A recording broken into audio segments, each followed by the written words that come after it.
Doctor Eduardo López Bram, dermatólogo jefe del Hospital Clínico San Carlos de Madrid,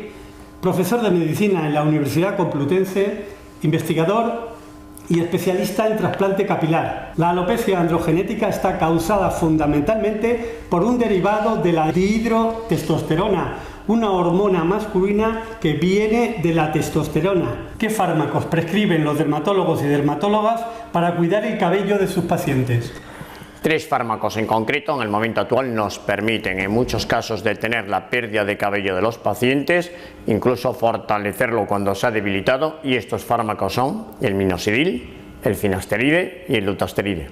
Doctor López Bram, hablemos del minoxidil. Indudablemente el minoxidil marcó un hito muy importante en el tratamiento de la alopecia androgenética. Fue el primer fármaco que demostró su eficacia y su seguridad en ensayos clínicos controlados a nivel mundial.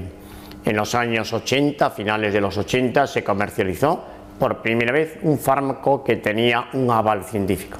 En este hospital tuvimos la oportunidad de participar en los ensayos mundiales que se realizaron antes de la comercialización del fármaco, y tuve el honor de dirigir esos ensayos aquí en España, y a mi edad joven todavía, iniciándome en la dermatología, la satisfacción de poder anunciar a los pacientes que por primera vez había un fármaco eficaz,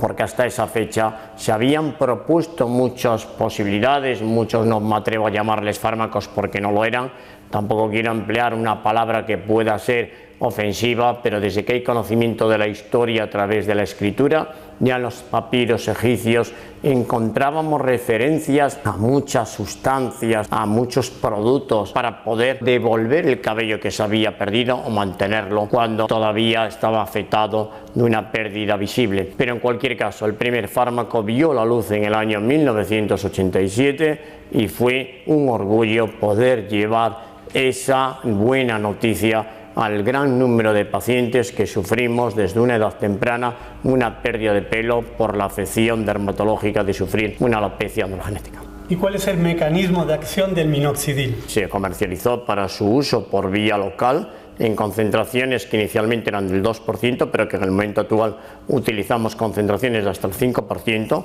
Actualmente también se emplea por vía oral en concentraciones que varían de 1 a 5 miligramos dependiendo de si lo utilizamos en hombres y mujeres. Fue un fármaco que se iniciaron los ensayos en dermatología, en tricología, en alopecia androgénica, a raíz de que en los pacientes que lo utilizaban por vía oral para tratamiento de la hipertensión, es decir, que se utilizaba desde hace muchos años como antihipertensivo, se observó que esos pacientes desarrollaban un crecimiento, engrosamiento y aumento de la pigmentación del pelo del cuerpo. Y desde ahí fue como se planteó la hipótesis: si al paciente que trato para la hipertensión arterial desarrolla como efecto adverso este crecimiento del pelo,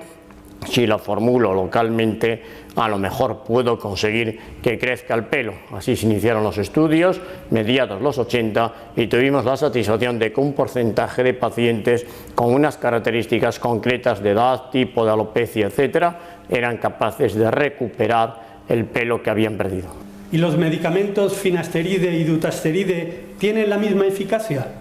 Unos años más tarde se planteó la hipótesis de que un tipo de fármacos conocidos con el nombre de inhibidores de la 5-alfa-redutasa, de los ARIs, y en primer lugar el finasteride, podrían ser útiles en el tratamiento de la alopecia androgenética porque bloquearían la unión de la testosterona a la 5-alfa-redutasa, evitando la formación de 5-alfa-dihidrotestosterona. El primero de estos fármacos fue el finasteride. En los años 90 comenzamos los ensayos clínicos en los que una vez más este hospital participó dentro de los ensayos mundiales previos a su comercialización, y tuve el honor de participar como investigador y de coordinar los ensayos en España. Y después de unos ensayos rigurosos de eficacia y seguridad a nivel mundial, las agencias reguladoras dieron la autorización para ser el primer fármaco que se comercializaba por vía oral. Comentaré una anécdota: cuando nos vinieron a proponer el estudio, el ensayo clínico, vimos difícil poder conseguir pacientes que aceptasen tratarse un problema como la pérdida de pelo con una pastilla. Creíamos, porque hasta la fecha esa era la forma de tratar a los pacientes, que el paciente preferiría una solución que aplicaría localmente.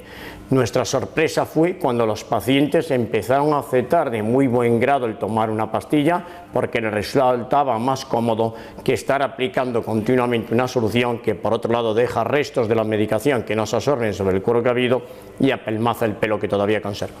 ¿Estos beneficios terapéuticos también los contiene el finasteride tópico? Muchos años después de la comercialización del finasteride oral, los dermatólogos, que somos una especialidad que enriquece su práctica con el uso de fórmulas magistrales, empezamos a utilizar el finasteride en solución, finasteride aplicado localmente, lo que conllevó que posteriormente se realizasen ensayos clínicos a nivel mundial, que una vez más realizamos en este hospital, coordinándolos también a nivel nacional, y es una enorme satisfacción que los 3 fármacos que tienen una indicación aprobada por las agencias reguladoras para el uso en la alopecia androgenética masculina hayan sido estudiados en este centro, en este hospital universitario, y creo que el finasteride tópico es una opción que completa las posibilidades de terapéutica que tenemos los dermatólogos para atender a nuestros pacientes afectos de alopecia androgénica. ¿Y cuál es la clave del fármaco dutasteride? Otro fármaco que los dermatólogos estamos ensayando para comprobar su eficacia tanto por vía oral como incluso por vía tópica en el tratamiento de la alopecia androgenética. ¿Y cómo actúan los receptores de las prostaglandinas, la activación celular y los inhibidores genéticos? Hasta el momento actual, los antagonistas y los análogos de las prostaglandinas no han demostrado resultados eficaces en los ensayos clínicos que permitan considerarlos una terapéutica prometedora para la alopecia androgenética. En cuanto a los inhibidores del YA, no se han encontrado diferencias estadísticamente significativas con respecto a comparaciones con otros tratamientos, incluso con placebo, en los resultados de los ensayos realizados, por lo cual no parece una vía hasta el momento que pueda resultar en un tratamiento eficaz para los pacientes. En el próximo videoblog hablaremos con el doctor Eduardo López Bram para que nos explique las técnicas que tratan la caída del cabello de tú a tú, como el trasplante capilar.